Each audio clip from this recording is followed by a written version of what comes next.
Começamos, Nuno, por esta expressão tua que é feliz para definir a situação. Esta paz esquisita, o que é que se está a passar? Isto em francês seria drôle de paix. Os franceses chamaram àquela espécie de guerra antes da invasão do Terceiro Reich, o drôle de guerra, em que as pessoas estavam nas trincheiras, mas aquilo não era bem guerra, mas também não era paz. Eu lembro-me da famosa canção do Chico Buarque, uns dias chove, outros dias bate sol, porque no fundo o que nós estamos a ter, e eu vou-te mostrar aqui uma imagem totalmente feita por inteligência artificial, não vou dizer qual das entidades de inteligência artificial é que a fez, em que tens no fundo uma mesa, e isto é a transfiguração por inteligência artificial da famosa frase do Theodore Roosevelt: sim senhor, sentamos, falamos suavemente, mas importa sempre trazer um cajado ao lado, um sólido cajado. Portanto, o cajado, neste caso é um míssil, e a fala diplomática está ali, também o ramo de oliveira. E é que está acontecendo neste momento, porque tu todos os dias tens aproximações diplomáticas e todos os dias tens ameaças de conflito. E não é só nesta zona, porque o que neste momento se está a passar é que os Estados Unidos estão a fazer uma manobra de envolvimento do Irão em todas as zonas, usando alguns aliados, alguns inesperados. Por exemplo, no Iraque. O Iraque, como tu sabes, tem sido o grande aliado do Irão em muitos aspectos. Este senhor, que é o novo primeiro-ministro do Iraque, que é o Ali Al-Zaidi, que vai aos Estados Unidos, o que é que fez? Fez uma grande operação anticorrupção, em que grande parte dos detidos tem a ver com partidos pró-iranianos. Primeiro ponto. Segundo, disse hoje que as milícias pró-iranianas, as tais milícias de que todos ouvimos falar e que não estão incluídas no memorando de entendimento, vão ter que se desarmar até ao dia 30 de setembro. Houve duas que já disseram que sim, as outras disseram venham-nos cá desarmar. Mas só para te dizer que isto é um exemplo de uma manobra que vai para além dos memorandos e que é uma tentativa dos americanos influenciarem a política da região fora desta mesa das negociações. Mas esta paz esquisita foi a frase que eu achei melhor para designar a situação. Que bem define. Falamos agora de algo de que temos falado nos últimos 4 anos, porque desde a invasão russa da Ucrânia, que de vez em quando Putin, quando queria endurecer o discurso, lá vinha com a grande sombra da ameaça nuclear. Mas é um tipo de discurso que se está a banalizar de alguma forma, não é? E isso é que é, para mim, o preocupante. Quer dizer, hoje já tens pessoas que conseguem discutir racionalmente. Nós antes dizíamos, isto não se pode discutir porque a partir do momento em que se discute nós estamos a admitir algo que é o fim da humanidade, é o fim da Terra, pronto. Mas agora começa-se a discutir. Por exemplo, na Rússia tu tens, para além desse historial de ameaças, tens agora pessoas como o Alexander Dugin e o Konstantin Malafeyev, que são, enfim, dois pensadores russos, ligados a uma área mais tradicionalista da Rússia, que já dizem que seria uma boa notícia se a Rússia pudesse usar armas nucleares contra a Ucrânia, e é curioso que o raciocínio deles é muito parecido com o raciocínio de alguns no tempo da Segunda Guerra com a história de Hiroshima, em que dizem, se nós não tivéssemos lançado a bomba em Hiroshima, perdíamos mais 1 milhão de homens. E eles têm o mesmo raciocínio, que é assim, se nós não lançarmos uma bomba sobre Kiev ou sobre Kharkiv, provavelmente vamos perder mais 500 mil homens, 1 milhão de homens, etc. Mas também pode mostrar algum tipo de desespero, não é? De não haver mais nenhum outro recurso. Mas desespero aliado à palavra nuclear é aquilo que nós não queremos ouvir. Claro que nós achamos que a arma nuclear tem sempre a ver com pessoas racionais, que por isso não o podem usar. Mas aqui já começamos a ver pessoas que dizem, em alguns casos, tal, sabendo nós que isto seria uma catástrofe ecológica também para a Rússia. Mas pronto, isto começa a vulgarizar-se, como tu disseste. Domingo, a agência iraniana Fars é uma agência de notícias muito próxima da Guarda Revolucionária e, curiosamente, tem uma secção que é o chamado Fars Interactive, eu trouxe aqui a versão em persa, em que pela primeira vez se disse, não, o Irão tem mesmo que ter uma arma nuclear porque é a única maneira de dissuasão dos Estados Unidos e de Israel a longo prazo. A Guarda Revolucionária veio dizer, isto não é a nossa posição, mas a verdade é que isto foi publicado na secção interativa. E causou logo alguns calafrios, como deves imaginar. Depois, no outro sentido, há países que dizem, bom, perante uma ameaça nuclear, nós se calhar temos que admitir a existência de armas nucleares no nosso território. A Finlândia, como sabes, foi o país da Escandinávia que mais se opôs ao nuclear, quer civil, quer militar. Pela primeira vez, o Parlamento finlandês, por uma maioria de 2/3, disse nós queremos armas nucleares no nosso território para nos proteger destas ameaças. E tudo isto leva-me a um momento musical que é o Lacrimosa, do Mozart, que é precisamente sobre o dia do juízo final, e que eu acho que vem a propósito de tudo isto, mas se me puderes uns segundos do Lacrimosa. É o que me sugere. Mas vamos aguardar um bocadinho mais pelos réquiems da humanidade. Esta é uma canção que me toca profundamente. Acho que não há qualquer coisa aqui de angustiante. Há bastante, de belo e angustiante.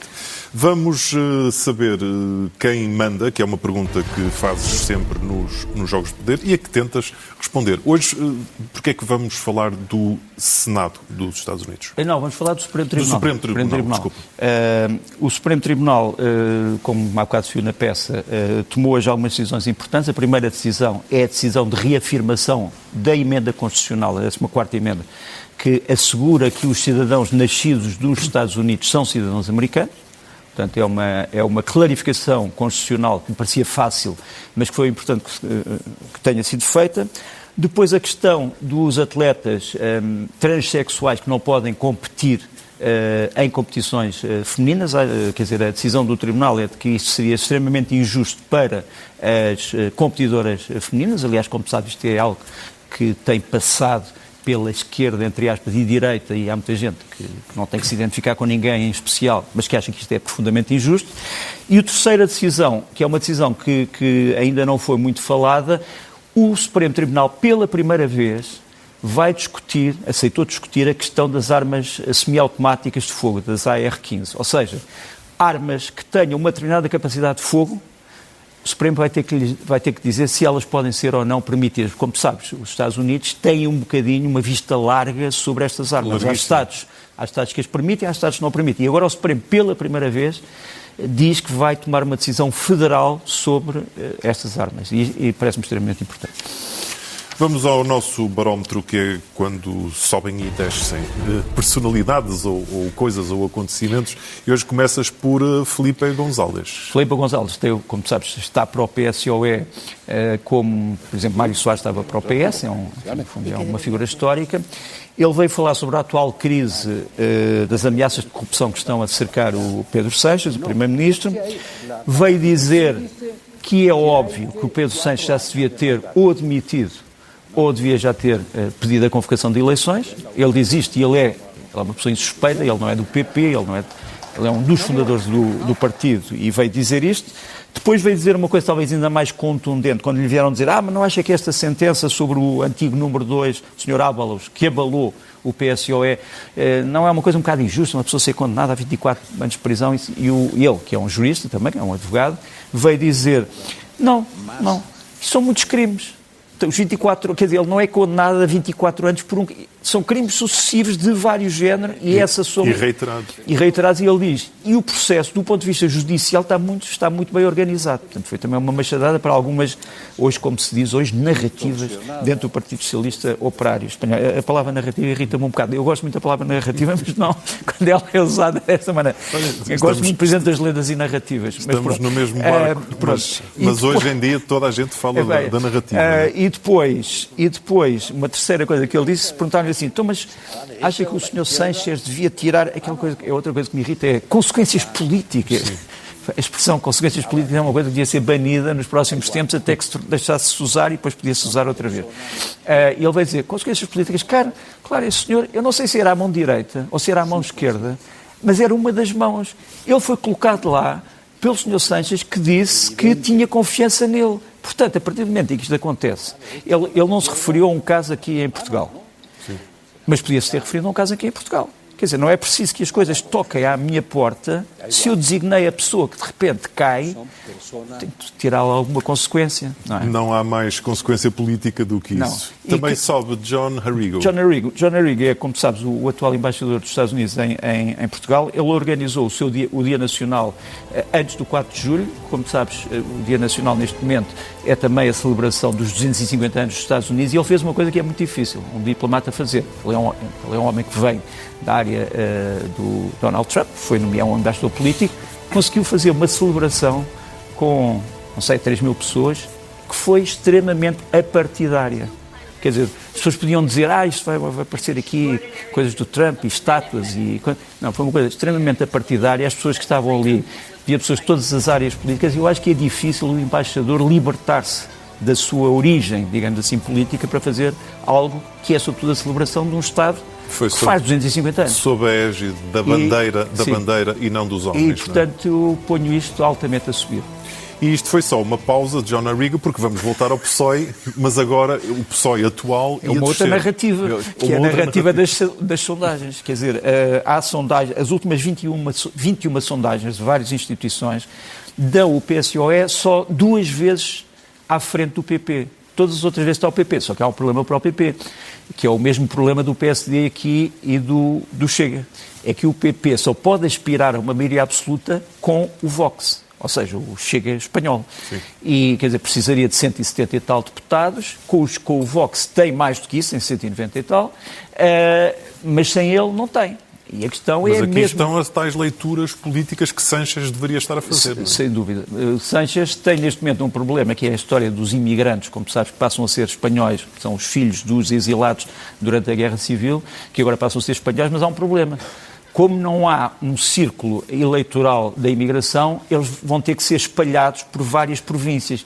E é o Governo que se pensa que poderá querer fazer essa rotação. Isso, do ponto de vista constitucional, não pode acontecer. E, portanto, se o Governo do Pedro Sánchez tentar fazer isso, dizer, vamos pôr aqui nesta província 50 mil imigrantes, ou aqui 100 mil. E depois vamos ver qual é a resposta dos alcaides. Isso aí irias ter um grande problema e eu acho que ninguém vai ganhar com isso, obviamente. Avancemos para os contagiados, que é quando falamos de cruzamentos entre Portugal e internacional. É verdade.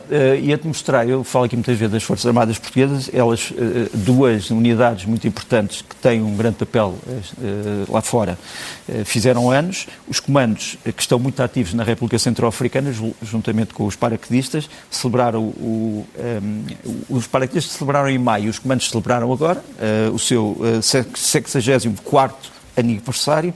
E uma outra tropa muito importante é a Unidade de Operações Especiais do Exército, é o CTOE, Centro de Tropas de Operações Especiais, sediado em Lamego, completou 66 anos. Portanto, isto foi nos últimos dias e eu achei que tive que trazer isso, até porque o CTOE, neste momento, é uma força muito importante na Roménia e o Estado português já indicou que vai reforçar esta unidade porque, como sabes, a Roménia já é um país da frente. Muito perto da Rússia, está ali um navio português, o Dom João II, que está ali a ser acabado num estaleiro da Roménia e têm caído muitos drones ali ao pé. Portanto, é bom que Portugal queira também proteger o seu património militar. E depois queria-te falar desta famosa discussão, esta narrativa que também andamos há uns dias com isso, sobre os estrangeiros, estou contagiados. Repare, portanto, estou a falar da história da lista dos estrangeiros, pronto, já falei sobre isso no meu programa Leste a Oeste, na SIC Notícias, mas lembro-me agora deste livro que eu lancei. Quem apresentou este livro foi, na altura, o Presidente da República, Marcelo Rebelo de Sousa. Isto passa-se em 2015, porque ainda éramos um jovem nessa altura, e em 2015 eu escrevi o Menos que Humanos. O Menos que Humanos, na altura, tinha a ver com a história da imigração clandestina. E eu descobri uma série de potentados que estava a explorar as redes de imigração e que estava a aproveitar-se de uma certa irresponsabilidade de alguns políticos europeus. Porque, repara, se eu disser entra toda a gente e depois logo se vê se há emprego, eu estou, obviamente, também a dar munições a estas redes que são redes de tráfico humano. Claro. E que só querem isso. Em relação à atual lista, há uma grande discussão, mas repara, a atual lista não nos esclarece sobre muitas coisas. Eu sei 14% de estrangeiros, muito bem. Mas, por exemplo, eu sei pouco sobre a proveniência. Sei alguma coisa, mas sei pouco sobre a proveniência. Sei pouco sobre o emprego, qual é o estado de emprego e desemprego desta população. Sei pouco sobre o salário médio desta população. Sei pouco sobre o IRS médio. O IRC, porque também há muitas empresas locais que foram criadas por estrangeiros. Sei pouco sobre os subsídios do Estado. Sei pouco sobre o conhecimento que estas pessoas têm da língua. Sei pouco sobre o registro criminal. Sei pouco sobre a antiguidade de residência. São pessoas que estão cá há muito tempo, não estão, vão querer cá ficar. Uma coisa é tu estares aqui durante um ano. Outra coisa é quereres fazer a tua vida aqui. E sei pouco sobre outros fatores que eu chamaria os outros fatores de integração de uma comunidade estrangeira em Portugal. Portanto, enquanto eu não tiver dados atualizados sobre isto, a discussão sobre um número total é para mim, se queres diga, francamente irrelevante. Isso é o chamado e muito mal afamado controlo da imigração. Mas repara, o controle Controle da emissão. Enquanto houver Estados, enquanto houver fronteiras, claro, há um controle natural. Um controle mas eu de aqui dados, mas eu já não vou para aí. Eu vou aqui só... Preciso de saber quais são os números. Claro. Qual é a narrativa dos números? Hoje estamos nesta narrativa de propósito. Qual é a narrativa dos números? Quando eu digo controle, é no sentido literal de contrário de descontrole. Sim. Bom, avancemos. Hotspot. Eu gosto quando tu dizes avancemos. Faz-me lembrar muito algumas situações geopolíticas. Sim. Tem mesmo que ser. Lutamos contra o relógio, diz isso com ar sabes. autoridade, mas pronto. O hotspot é sempre o mesmo. Sempre o mesmo. Quer dizer, esta guerra da invasão da Ucrânia não só não decresce, mas cresce. E há quem diga cresce para depois de crescer. Pronto. Seja como for, os ucranianos hoje continuam a atacar Moscou. Quer dizer, Moscou já foi atacado, o Oblast voltou a ser atacado. Vê aqui um drone ucraniano que se aproxima do objetivo e cai exatamente nesse objetivo, provocando uma explosão enorme. Portanto, os ucranianos não só continuam, mas vão aos mesmos sítios que Putin disse que não voltariam a ser atacados. Depois tens este superpoder energético. A Rússia era um dos maiores gigantes de energia. Repara as filas para colocar 30 litros de gasolina dentro dos automóveis. Há pessoas que estão 12 horas, 16 horas para colocar, em todas as províncias da Rússia, em todas as regiões da Rússia. Mas Putin já admite dificuldades, pelo menos, não é? Esta semana. Claro. Depois tens... Esta história, esta lista aqui, tu ouves falar dos ataques às refinarias, mas quantas grandes refinarias que já foram atacadas pelos ucranianos? 9 das principais 10 refinarias já foram atacadas. Só falta a refinaria que está ali à esquerda, Omsk, em primeiro. Todas as outras já foram atacadas. Umas estão paradas, outras recomeçaram e tiveram que parar depois, etc. Entretanto, a Rússia começou a armar os seus navios de transporte de gás, os seus navios civis. Aqui já está armado com 2 metralhadoras na ponta, as Kord, e tivemos também uma surpresa curiosa. O super iate do Putin, que era o segundo maior iate, que já teve vários nomes, aparece-nos ali escoltado por um contra-torpedeiro, um destroyer lança-mísseis, e por um navio de apoio que se considera ser um dos maiores navios de apoio da Rússia, com helicópteros, com submarinos, etc. E onde é que está? Está no Báltico, está perto da Dinamarca, não sabemos o que é que está lá a fazer. Mas foi visto pela primeira vez desde 2022, 2023. Leva lá dentro o Presidente Putin? Aparentemente não. Quem é que vai lá dentro? Não sabemos. Mas eu devo dizer uma coisa, nós estamos a entrar numa fase desta guerra em que vamos ter muitas surpresas. Vamos ter muitas surpresas porque, como tu sabes, tinha havido esta promessa de que esta guerra acabava muito depressa. Não acabou e está a aumentar a intensidade. É pena como conclusão nesta altura. Vamos terminar também nós com o Pensador. O que é que nos traz hoje? O Pensador é sempre, como sabes, uma secção em que eu trago uma frase que me parece importante nesta altura. O Reino Unido acaba de anunciar a sua nova política de defesa. Vão dedicar mais dinheiro à defesa, mas os militares queriam mais dinheiro. Portanto, são mais 150 mil milhões de libras em relação àquilo que estava previsto. Os militares queriam quase o dobro, quase 300 mil milhões. O Reino Unido, mesmo com este aumento, não vai ficar perto daquilo que seria o chamado mínimo para os grandes países da NATO, e há o antigo militar, o ex-líder militar britânico, o antigo chefe de Estado-Maior-General das Forças Armadas, disse o seguinte, acho que podemos mostrar aqui, isto foi um artigo que ele escreveu no Sunday Times, e disse o seguinte: como é que somos vistos por Moscou? Como um forte membro da NATO? Como um forte poder nuclear? Como um forte aliado da América? Ele depois não dá uma resposta, mas diz que a resposta a estas 3 perguntas é essencial para perceber se o Reino Unido ainda é uma superpotência. Nuno Rogério com os Jogos de Poder que regressam na próxima terça-feira. Até à próxima.